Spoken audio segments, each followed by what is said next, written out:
Alhamdulillah, wassalatu wassalamu ala nabiyyina Muhammadin wa ala alihi wa ashabihi ajma'in, amma ba'd. Ayyuhal ikhwah wal akhwat rahimani wa rahimakumullah. Kita lanjutkan kajian kita pembahasan mengenai doa, dan telah kita sebutkan tadi bahwasanya doa akan dikabulkan oleh Allah Subhanahu wa taala jika terbebas dari penghalang-penghalang untuk dikabulkan doa tersebut. Di antara penghalangnya yaitu mengkonsumsi atau memiliki harta yang haram. Dan ini penting agar kita perhatikan pada diri kita sekalian. Bayangkan saja, tidak ada orang yang tidak ingin anaknya menjadi anak-anak yang baik, anak-anak yang soleh, berbakti kepada kedua orang tua, yang taat kepada Allah Subhanahu wa taala.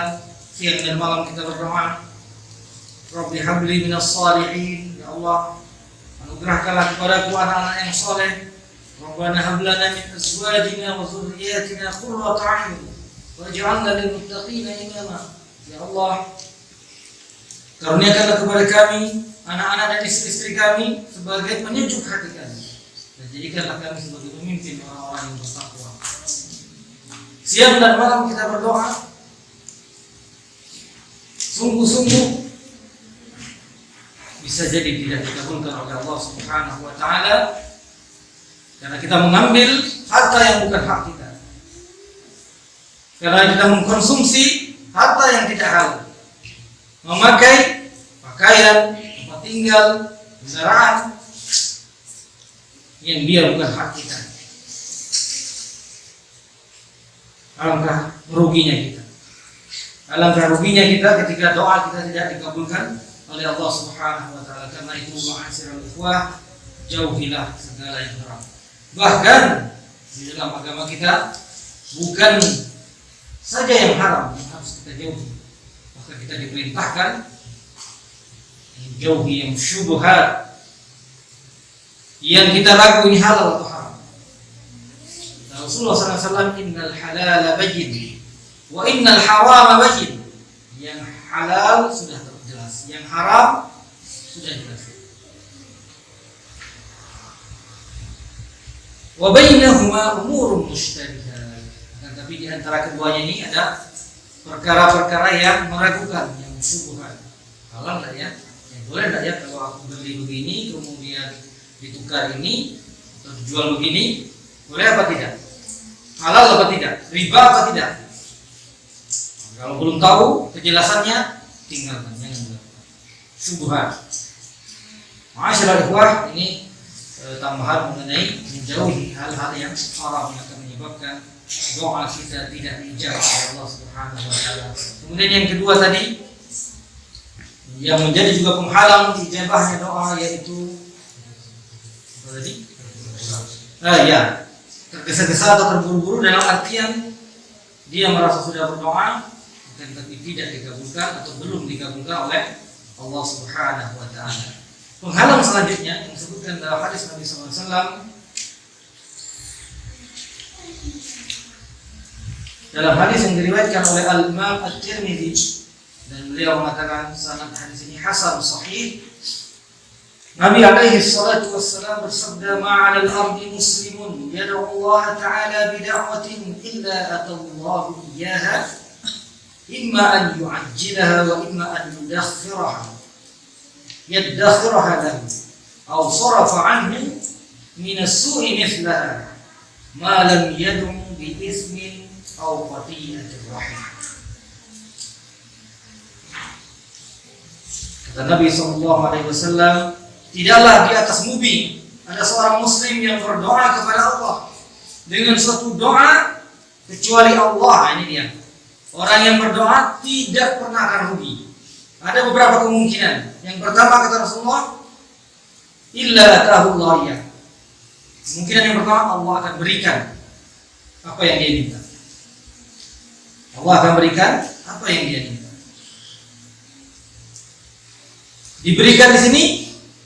Dalam riwayat yang lain ada keterangan tambahannya, imma an yu'ajjilaha wa imma an yaddakhiraha lahu. bisa disegerakan, bisa apa namanya kalau dilambatkan, ditunda. Ya. Jadi kemudian pertama Allah berikan segera ataupun ditunda. Bisa jadi dia doanya sudah 3 tahun belum juga. Allah minta keturunan yang soleh, berikan aku keturunan karena aku memiliki keturunan misalnya sudah bertahun-tahun menikah. Jangan sampai kita merasa Allah belum mengabulkan. Nabi Zakaria umurnya sudah tua renta, belum memiliki keturunan. Akan tapi beliau tidak pernah putus asa dari berdoa kepada Allah Subhanahu wa taala.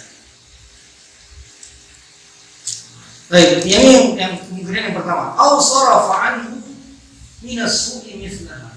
Nah, kemungkinan yang kedua, Allah tidak kasih yang dia minta, tapi Allah hindarkan darinya keburukan yang sebanding dengan yang dia minta. Jadi kemungkinan yang kedua, Allah hindarkan dia dari keburukan yang sama besarnya dengan kebaikan yang dia minta. Ya Allah, karuniakanlah kepadaku ya Allah rezeki yang melimpah ya Allah, harta, aku ingin punya uang 1 miliar misalnya. Tapi dia tidak sadari, Allah dia di jalan, Allah misalnya di simpang atau di jalanan, ada truk yang mungkin tiba-tiba menyimpang seperti itu. Mungkin dia ada yang dihindarinya 1 senti lagi misalnya hampir saja kena dia. Dia mungkin sedang bawa sepeda motor, maka bisa dibayangkan kalau truk itu mengenai dia, mungkin kepala bisa pecah, tangan bisa patah, kaki bisa hancur dan sebagainya. Berapa harganya? Kadang-kadang bahkan lebih dari yang dia inginkan. Allah selamatkan dia dari keburukan yang sebanding dengan kebaikan yang dia minta. Allah selamatkan dia atau hindarkan dia dari keburukan yang sebanding dengan kebaikan yang dia minta. Nah, kemudian Rasulullah menyebutkan syaratnya, yaitu malam yad'u bi ismin, selama dia tidak berdoa dengan sesuatu dosa. Selama dia tidak berdoa dengan suatu keburukan atau dosa. Karuniakan aku rezeki, aku ingin berjudi di Las Vegas misalnya. Nah, ini berdoa untuk perbuatan dosa. Ya Allah, aku ingin harta yang banyak supaya bisa dapat cewek-cewek cantik misalnya. Yang aku mau. Maka ini berdoa dengan suatu dosa. Selama dia tidak berdoa dengan suatu dosa, au qati'atir rahim, atau dengan memutuskan hubungan rahim. Dia berdoa, ya Allah jauhkanlah adikku dariku. Dia kalau datang selalu minta duit misalnya. Jauhkanlah dia sejauh-jauhnya antara timur dan barat. Ini bahaya doanya. Memutuskan hubungan rahim, silaturahim. Ini tidak boleh. Jadi ini penghalang yang selanjutnya, yaitu berdoa dengan suatu dosa atau keburukan dan juga memutuskan hubungan rahim. Ini tidak dibenarkan. Kalau kita berdoa yang demikian, maka Allah tidak akan mengabulkan doa kita. Dan tapi ada kondisi-kondisi khusus di mana kita boleh berdoa dengan keburukan. Di antaranya yang Rasulullah SAW sebutkan dalam hadisnya, seorang yang dizalimi. Seorang yang dizalimi yang lebih afdal dia memaafkan. Tapi kalau dia berdoa dengan keburukan yang sebanding dengan kejahatan orang tersebut, maka ini masih diperbolehkan. Tapi dia tidak boleh berlebihan. Orang cuma lukai misalnya tangan dia yang terluka, hancurkan saja hancurnya. Nah, boleh. Ini zalim juga. Ya Allah, berikanlah dia balas yang setimpal dengan perbuatannya misalnya. Ini masih diperbolehkan. Tapi yang lebih afdal, kata Allah Subhanahu wa taala dalam Al-Qur'an, wa'fu wasfahu ala tuhibbuna an yaghfirallahu lakum. Maafkanlah, berlapang dada. tidakkah kalian suka kalau Allah memaafkan kalian? Kalau kita maafkan kesalahan orang lain, kita sendiri pun punya banyak kesalahan kepada Allah. Maka Allah akan hapuskan kesalahan. Ma'asyiral ikhwah rahimani wa rahimakumullah, ini penghalang-penghalang dikabulkannya doa yang dimana syarat agar dikabulkan yaitu penghalang tersebut ditinggalkan. Syarat-syaratnya agar penghalang itu dijauhi. Kemudian ma'asyiral ikhwah yang dirahmati Allah Subhanahu wa taala, tentunya dalam berdoa kita ada adab-adabnya. Ini sebenarnya pembahasan doa panjang. Adab-adab berdoa nanti ada lagi waktu-waktu dan kondisi-kondisi yang besar harapan dikabulkannya doa, tapi karena waktu kita, insya Allah kita sampaikan mengenai adab-adab berdoa ini secara ringkas, insya Allah.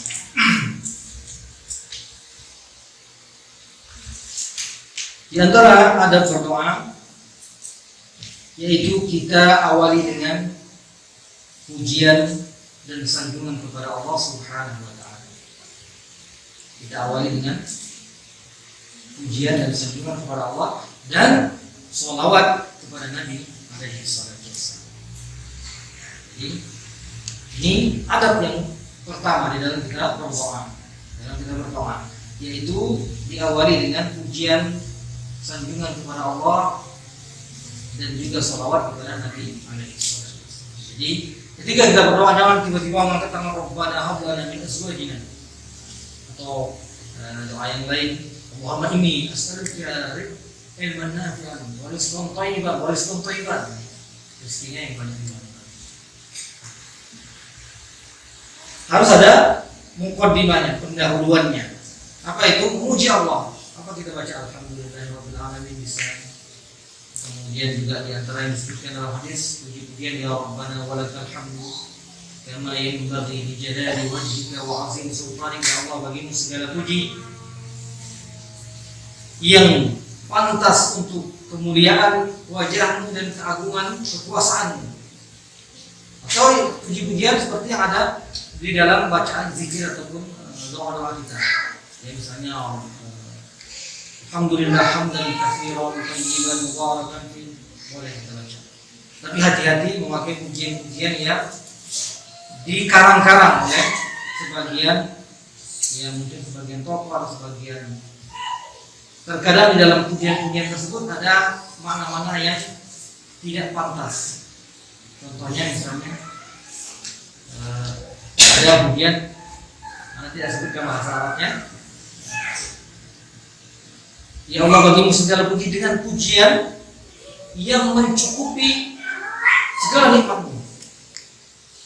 Dengan pujian ini sudah sebanding dengan nikmat-nikmat yang Allah berikan kepada kita. Ini secara makna kurang pas, kurang benar. Karena wa in ta'uddu ni'matallahi la tuhsuha. Kalau engkau hitung nikmat Allah, tidak terhitung.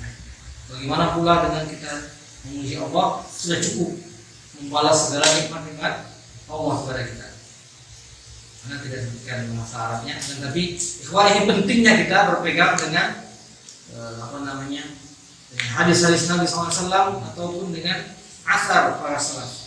Karena mereka lebih mengenal Allah, lebih paham tentang hukum-hukum yang boleh dan tidak boleh, sehingga mereka tidak akan keluar dari sesuatu yang dibolehkan atau dilarang oleh Allah Subhanahu wa taala.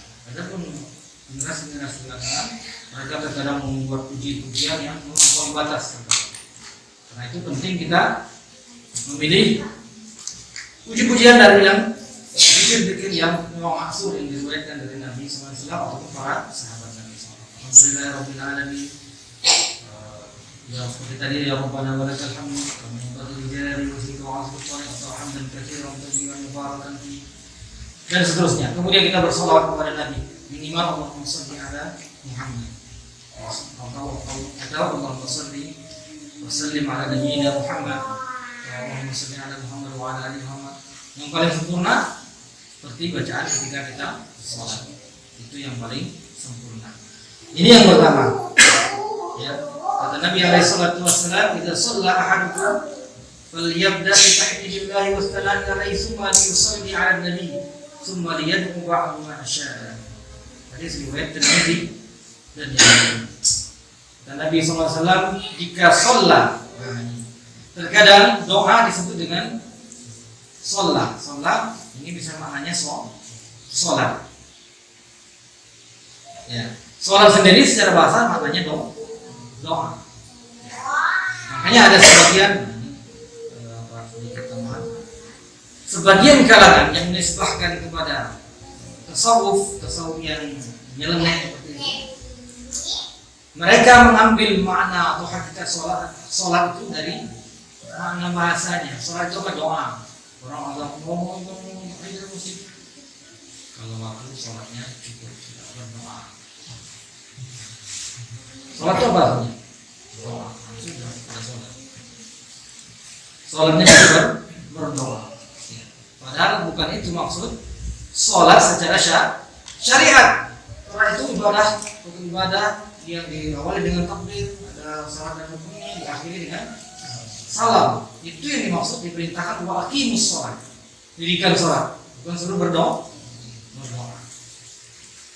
Ya, jika kata Rasulullah kembali ke hadis tadi, jika seorang berdoa maka mulailah dengan memuji dan menyanjung Allah Subhanahu wa taala, kemudian berselawat kepada Nabi, kemudian baru dia meminta apa yang dia inginkan. Hadirin yang dirahmati Allah Subhanahu wa taala, di antara adab berdoa juga yaitu dia berdoa dengan penuh keyakinan. Berdoa dengan penuh keyakinan. Kata Rasulullah SAW, "Idza da'a ahadukum falya'zimil mas'alah wa la taqulanna Allahumma in syi'ta fa'atini fa innahu la mustakriha." Rawahul Bukhari. Kata Rasulullah SAW, jika seseorang berdoa maka sungguh-sungguhlah dalam meminta. Jangan ada yang mengucapkan ya Allah, kalau engkau mau kasih ya Allah kasih. Allahumma in syi'ta fa'atini. Kalau engkau mau ya Allah kasihlah. Kalau tidak ya sudah. Ini tidak boleh. Doanya coba-coba. Kasih rumah ya Allah, berikan dari Allah. Ini tidak boleh. Harus memang minta benar-benar dengan penuh harapan bahwa itu akan dikabulkan. Allah, kalau kamu kaya kasih rezeki ya Allah, kalau tidak ya sudah lah, gini aku. Ini tidak boleh. Doa yang tidak sungguh-sungguh. Ya. Kemudian di antara ada doa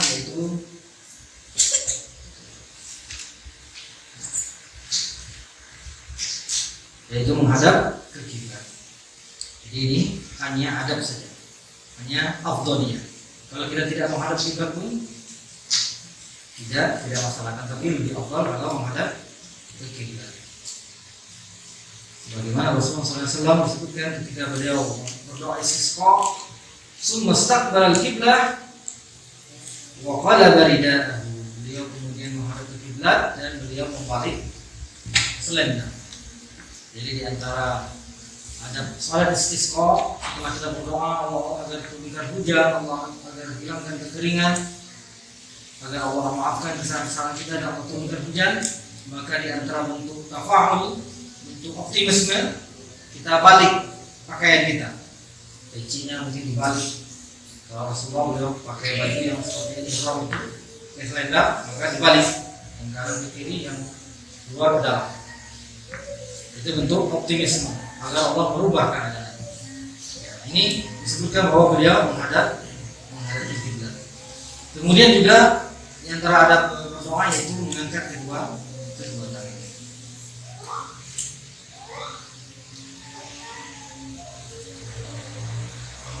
Mengangkat kedua tangan. Dan hadis mengangkat kedua tangan ini sangat banyak. Dan suatu ketika juga Rasulullah SAW sebagaimana disebutkan oleh sahabat Abu Musa dan Anas radhiyallahu anhu bahwa beliau mengangkat kedua tangannya sampai kelihatan putih ketiak beliau. Dan ini kemungkinan dalam istisqa ketika meminta hujan. Rasulullah tidak pakai baju, bisa kelihatan ketiak beliau Kita angkat tinggi kelihatan nggak? Ketiaknya? Hah? Nggak kelihatan Pak. Ini ketiaknya, bukan bajunya yang kelihatan. Nah iya. Salah satu jenis pakaian Rasulullah SAW yaitu namanya hullah. Hullah itu dibawa pakai sarung.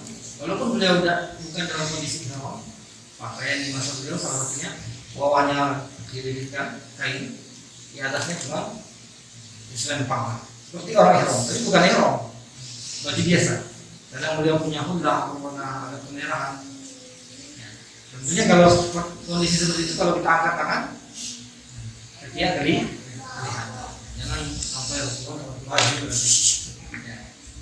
Jadi ada beberapa jenis pakaian Rasulullah SAW. Kemudian ada yang selanjutnya yaitu bertawassul dengan nama-nama Allah, dengan Asmaul Husna. Ini tawassul yang syar'i. Karena ada tawassul yang bid'ah yang tidak ada tuntunannya dari syariat Islam.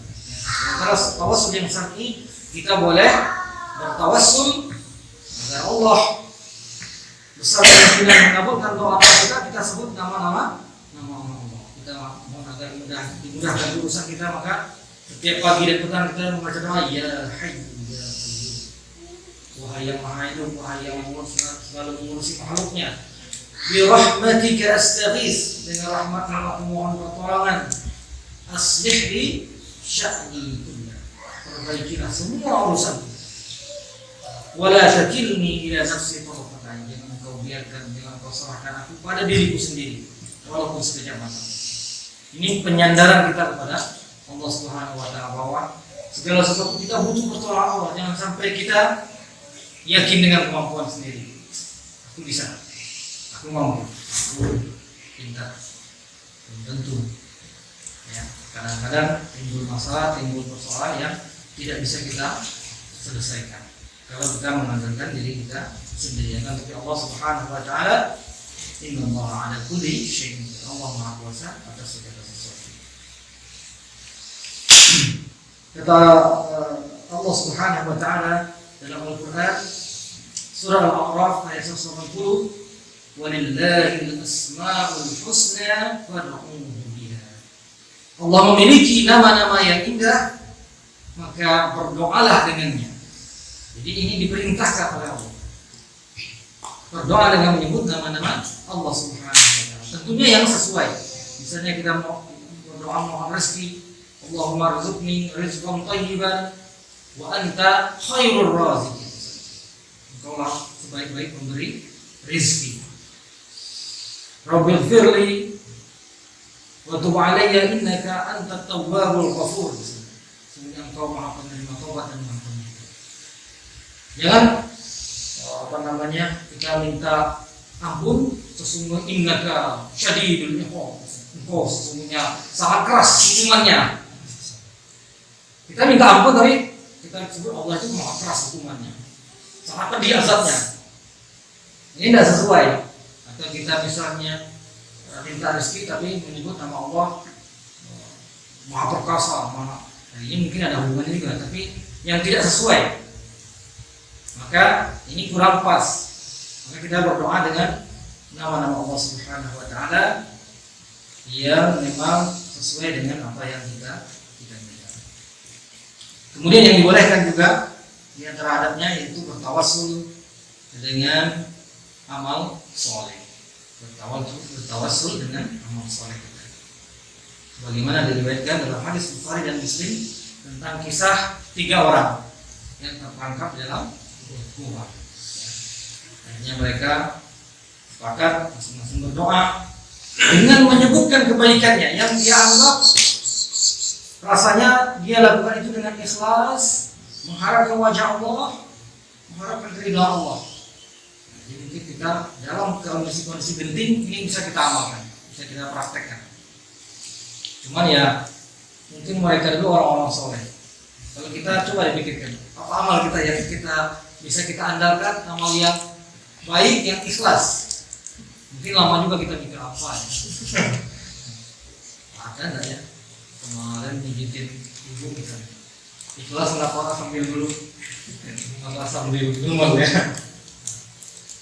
Maka kalau kita merasa ada satu amalan kita misalnya tiap hari kita misalnya menemani orang tua kita, menemani orang tua kita yang sakit misalnya, kita ketika dalam kondisi genting, kondisi terdesak, di antara yang dibolehkan kita tawassul dengan Allah. Ya Allah, jika perbuatanku itu, jika aku mengurus orang tuaku itu ikhlas karena ya Allah, maka tolonglah aku ya Allah, tolonglah aku selamatkan aku ya Allah. Maka ini termasuk yang adab dalam berdoa, termasuk adab yang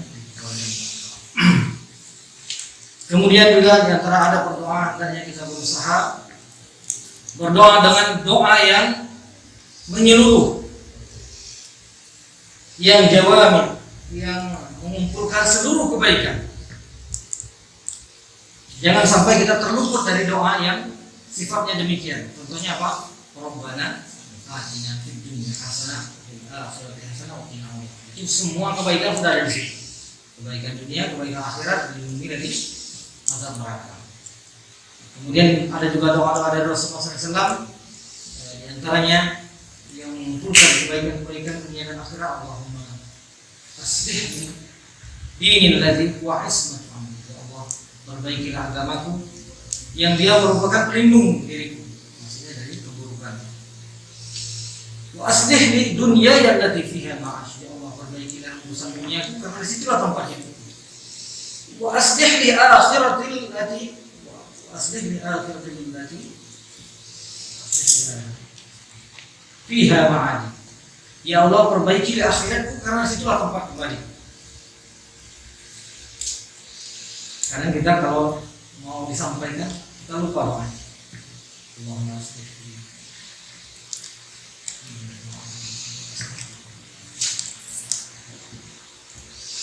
waj'al apa doanya?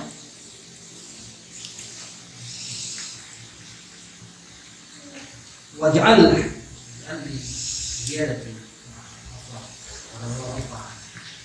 tutupan doa Rasulullah SAW itu, dan jadikanlah hidupku ini penambah kebaikan bagiku, dan jadikanlah hatiku itu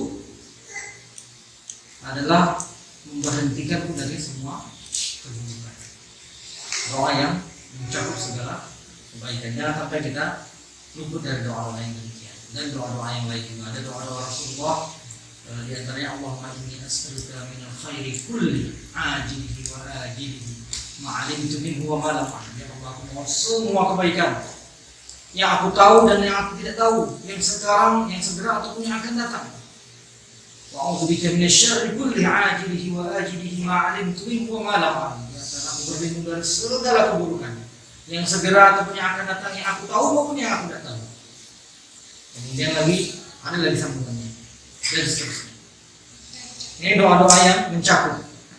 Ini di antara adab-adab dalam berdoa. Dan kemudian nanti ada pembahasan mengenai waktu-waktu dan kondisi yang dijabah atau yang besar harapan untuk dikabulkan doa.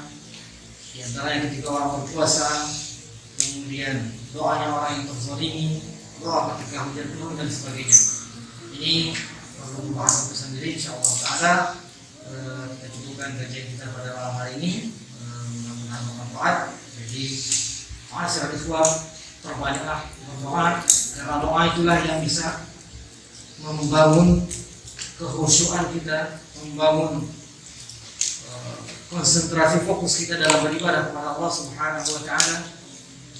Kalau kita ingin, kata orang, punya relasi, punya hubungan dengan Allah Subhanahu wa taala, perbanyaklah doa. Akan beda ibadah kita ketika kita lalai dari berdoa. Mau doa di antara azan dan iqamah sudah terlambat. Ya, habis sholat juga jarang berdoa misalnya. Di dalam sholat juga jarang berdoa. Akan beda sekali. Coba kita praktekkan. Mungkin pas sholat di rumah kita, sholat malam atau sholat duha misalnya, perbanyak doa dalam sujud kita. Sebelum salam akan beda rasanya. Hati kita, rasa kita kepada Allah Subhanahu wa taala akan berbeda dibandingkan kita ibadah yang standar-standar saja. Begitu aja. Maka ketika kita benar-benar berusaha amalkan doa dengan sebenarnya, insya Allah Taala kita akan semakin dekat kepada Allah Subhanahu Wa Taala. Demikian mungkin sebelum kita akhiri, kalau ada pertanyaan, Wassalamualaikum warahmatullahi wabarakatuh.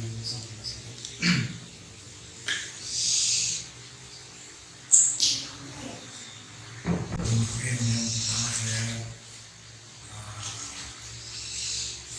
ingin meminta Ya.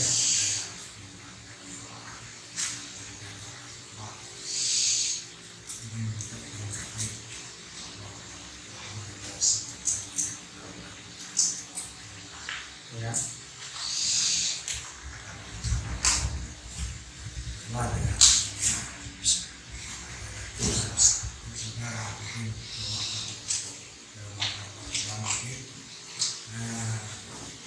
mereka minta kita ingin berdoa, dengan dia kita apa ya, kita cuma kita doa itu kan kita sendiri mungkin Ya. kita doa Ya. menghadapi. Ya. Waalaikumsalam. Yang agak jelas saya pertanyaan yang kedua. Yang pertama tadi Kita mungkin minta disempurnakan doa yang di masa dengar. Oh iya. Iya. Alhamdulillah. Iya. Iya. Apa-apa. Baik, bismillahirrahmanirrahim. Alhamdulillah. Nah, di antara lafaz-lafaz doa atau kalimat-kalimat doa itu ada yang disebut dengan Ismul A'zam, yang mengandung nama-nama Allah yang paling agung. Yang kata Rasulullah SAW, kalau seorang berdoa dengan menyebut Ismul A'zam tersebut, maka doanya akan dikabulkan oleh Allah. Tentunya kalau penghalang-penghalangnya tadi ditinggalkan. Ya. Di antaranya ada doa, saya juga agak lupa itu. Seingat saya, Allahumma inni as'aluka bi anna ashhadu annaka antallahu la ilaha illa antal ahadus samad alladzi lam yalid wa lam yulad. Itu doa. Itu semua Allah. Ya Allah, aku memohon kepadamu dengan aku bersaksi bahwasanya tidak ada yang Tuhan yang berhak disembah melainkan Engkau yang Ahad, yang satu, As-Samad, tempat bergantung segala sesuatu, yang tidak dilahirkan dan tidak melahirkan dan tidak serupa dengan sesuatu apapun.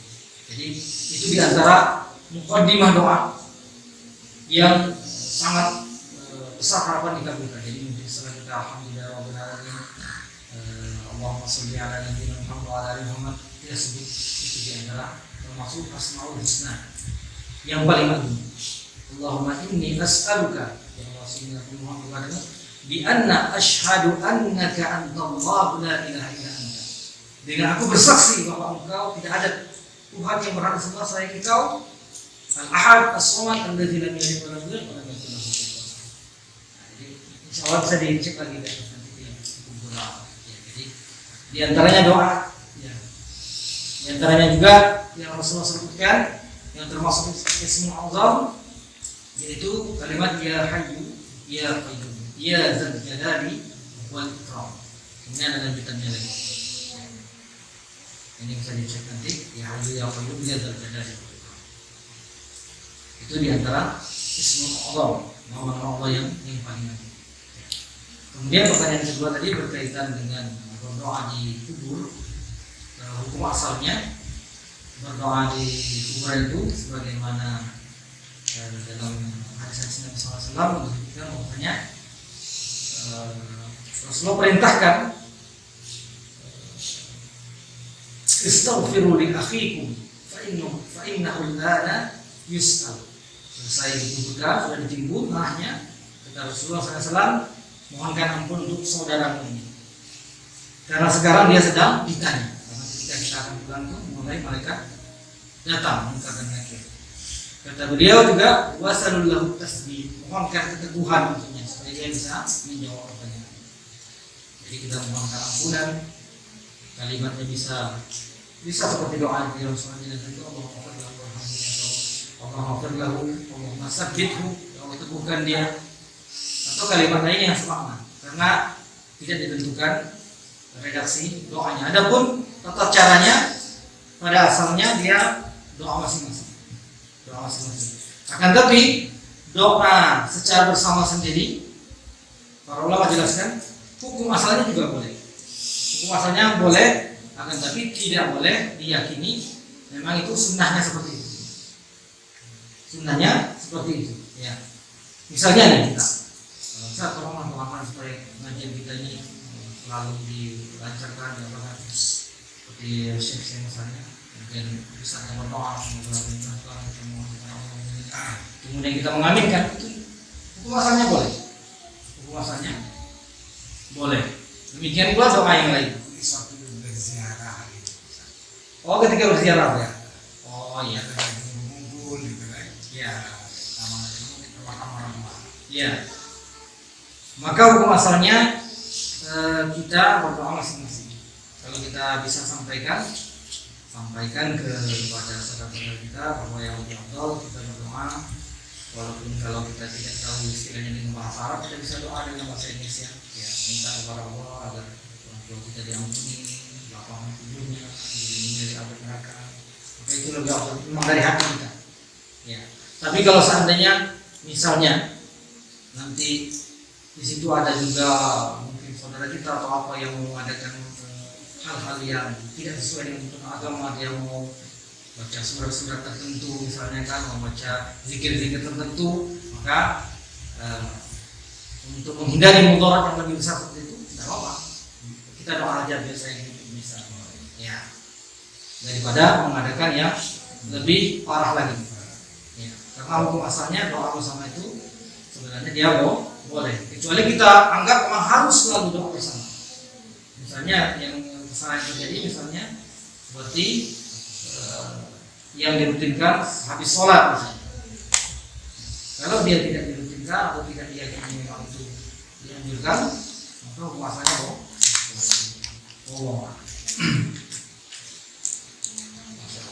satu kertas. Jadi pertanyaannya bukan satu. Bolehkah berdoa pakai bahasa Indonesia? Ya, ini tadi sudah disampaikan. Hukum asalnya boleh, karena memang kalau kita tidak tahu bahasa Arabnya, atau bahkan kita tahu bahasa Arabnya tapi bahasa Arabnya itu kita malah tidak tahu artinya. Tapi kita maka lebih afdal bahasa Indonesia, ya, kecuali tentu bacaan-bacaannya atau doa-doa yang sudah ditentukan tempat-tempatnya, misalnya dalam sholat sudah bisa diganti dengan yang lain. Ya. Atau misalnya berdoa di dalam sholat, dalam sujud misalnya, maka ini lebih selamat kita dengan bahasa Arab.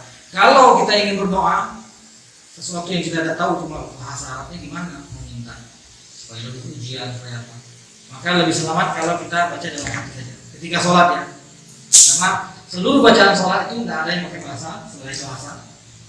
Walaupun mungkin sebagian ulama ada yang membolehkan, tapi lebih selamat, lebih hati-hati kita kalau dalam sholat berdoa dengan dalam hati saja kalau bahasa selain Arab. Pertanyaan yang kedua, bagaimana caranya biar mudah menghafal hadis-hadis ya. Untuk menghafal intinya banyak mengulangi, dan mengulangi ini di zaman kita ini banyak caranya. Sebagaimana kita menghafal Al-Quran, mengulangi tidak harus kita yang baca terus, misalnya itu satu. Yang kedua, setel. Kalau kita punya ya rekaman murotal atau kita punya rekaman hadisnya, setel aja, akan teringat-ingat, terngiang-ngiang. Itu juga membantu untuk menghafal. Jadi banyak cara untuk membantu menghafal. Di antaranya juga ketika seorang misalnya dia mengajar TPA, mengajar hafalan anak-anak, dia sering ngajar anak-anak, orang juga membantu dia mengulang, walaupun bukan dia sendiri yang baca. Jadi banyak ada berbagai cara yang bisa membantu kita untuk menghafal, dan utamakan yang pertama kita menghafal Al-Quran dulu. Menghafal Al-Quran karena Al-Quran itu sumber segala ilmu. Al-Quran kemudian kalau kita memang mau menghafal beberapa hadis-hadis yang sahih, hafal saja hadis-hadis yang pendek terlebih dahulu. Jangan misalnya kan ada hadis yang panjang. Kita menghafal itu setahun misalnya. Habis waktu kita cuma hafal satu hadis, walaupun tentu dalam hadis itu banyak faedahnya. Nah, tapi kalau kita hafal hadis yang pendek, mungkin bisa hafal 20. Hafal hadis yang pendek itu ma'rufin sodako misalnya. Segala kebaikan itu sedekah dan seterusnya. Hadis yang pendek mungkin bisa kita latah atau jangan marah. Jadi utamakan hadis-hadis yang pendek-pendek dulu. Saya selanjutnya baca Al-Quran terbata-bata apakah dapat pahala? Ya, bahkan Rasulullah sebutkan orang yang baca Al-Quran terbata-bata karena kesusahan, dia bahkan dapat dua pahala. Ganjarannya lebih karena dia usahanya lebih berat. Tentunya selama dia mau belajar, bukan sudah lah tua ini, lagi belajar ini aja lah. Dia tetap belajar, tetap berusaha, tapi ya gimana? Kadang-kadang belajar waktu sudah tua atau sudah dewasa tidak sama dengan belajar ketika lidahnya sudah kaku. Tanya tok misalnya, seperti susah menerimanya. Maka selagi dia masih berusaha memperbaiki, maka Allah akan memberikan dia ganjaran atas usahanya. Yang terakhir, cara bedakan hadis sahih dan dhaif. Tentunya ini dengan kita membaca keterangan para ulama ahli hadis, ya, bahwa mereka menilai misalnya hadis ini sahih, hadis ini dhaif, hadis ini hasan, ya. Nah, sebagian kitab itu sudah mengkhususkan hadis-hadis sahih seperti Sahih Bukhari dan Sahih Muslim. Memang penulisnya Al-Imam Bukhari dan Imam Muslim sudah menyeleksi hadis-hadisnya, walaupun mungkin di beberapa hadisnya walaupun tidak banyak ada yang masih diperselisihkan oleh para ulama. Nah, sebagian yang lain seperti Sunan Abu Dawud, Tirmidzi, An-Nasai, Ibnu Majah, mereka hanya mengumpulkan, belum diseleksi. Ada yang sahih, ada yang hasan, ada yang dhaif, masuk juga di sana. Nah, peran ulama mutaakhir, ulama belakangan seperti Sya'bani rahimahullah taala, beliau meneliti hadis tersebut, beliau kasih catatan ini ada perawi yang lemah, ini dhaif. Maka kita harus membaca keterangan para ulama. Dalam hal ini kita lebih banyak taklidnya, karena tingkatan untuk bisa menilai hadis sahih dan hadis dhaif atau hadis palsu itu ulama yang sudah memang mendalam ilmu hadisnya. Ya, selesai saja belum tentu bisa mandiri maksudnya. Tetap masih merujuk kepada penilaian ulama, ya, penilaian para ulama. Allah. Demikian ya. Boleh kita baca doa bagi petang sebagian ya. Baik. Jadi berkaitan dengan zikir pagi petang, itu adalah zikir yang dianjurkan dan diperintahkan dalam Al-Quran dan juga disebutkan dalam hadis Nabi SAW. Dan dia memang bukan satu paket, masing-masing itu ada riwayatnya masing-masing.